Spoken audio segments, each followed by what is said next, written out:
Hi, my name is Daniel Shults and my advisor's name is Dr. John Nowlin.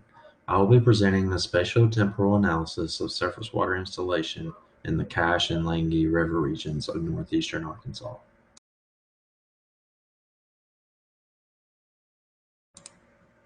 The spatiotemporal analysis is to represent the change over time of surface water installation in the Cache River critical groundwater area.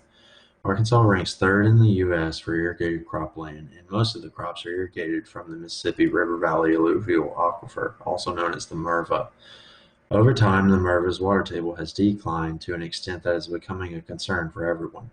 To help dampen the aquifer's rate of decline, the reservoirs have been and are currently being installed to catch water from precipitation events. As the reservoirs fill during the winter/early spring season, that water will be available to irrigate from when the summer season rolls around. As of now, there isn't a surface water diversion project for this area, and the research should help the project if it were to get started. For this project, I will be locating all the surface water bodies using 4-band National Agriculture Imagery Program imagery, also known as NAPE, to extract water features in the Cache and Langi watershed. This will be done through a Geographic Information System, GIS. I will separate the fourth band of the imagery, then survey it for reflectance levels. Depending on the amount of reflectance, that will indicate water or land. After identifying the water features, I will transform them from a raster feature to a vector feature to begin giving them attributes. Through the data available, I can only give accurate attributes for the year that they were constructed. The results of this data will reveal the acres of land that were converted to surface water and also help with determining new areas for reservoirs to be constructed. This is a basic overview of my poster. The area in the center of the poster is the Cache and Langi watershed. I have located all the water features that I had 4-band NAPE imagery for, so there's a data gap in the northern portion and the southwestern portion.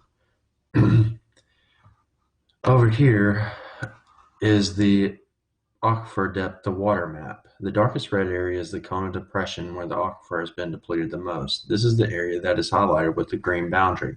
This will be the area of first concern when addressing the surface water diversion project.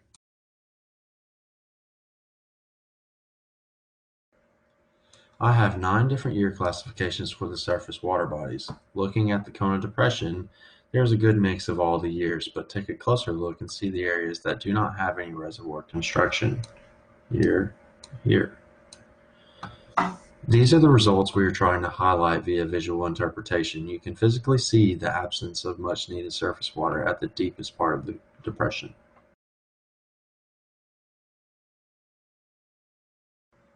These are the methods, with the top being the first step and the bottom being the last step. All of these steps were performed using a GIS.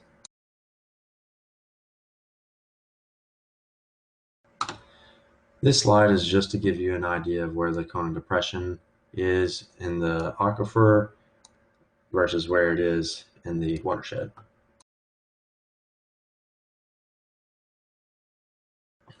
This is the data table for all of the created water features to give a summary of the surface water installations over time. The data was surveyed using the last 40 years of aerial imagery. Over time, the number of reservoirs being built have decreased, but their average size has increased. These numbers do not include any stream, river, or marsh area, which also contribute to a large number of farm irrigation systems. This can conclude that farmers that do not have a stream, river, or marsh on the property would rather just pump from a well rather than invest in a reservoir for irrigation. Yes, it may cost up front for construction, but over time it will pay for itself and help give the MIRVA more time to recharge rather than just continuous pumping.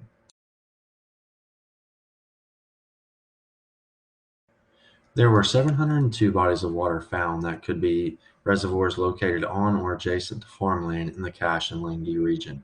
They cover a little over 8,300 acres of land and provide over 8 billion gallons of water for possible irrigation. This data set would help justify new areas of reservoir construction in the Cache and Langi regions, which would be a start to the Cache River surface water diversion project.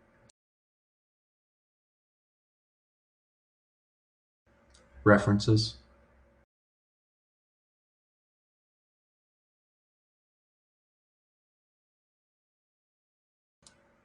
Thank you for your time and feel free to contact me with any questions.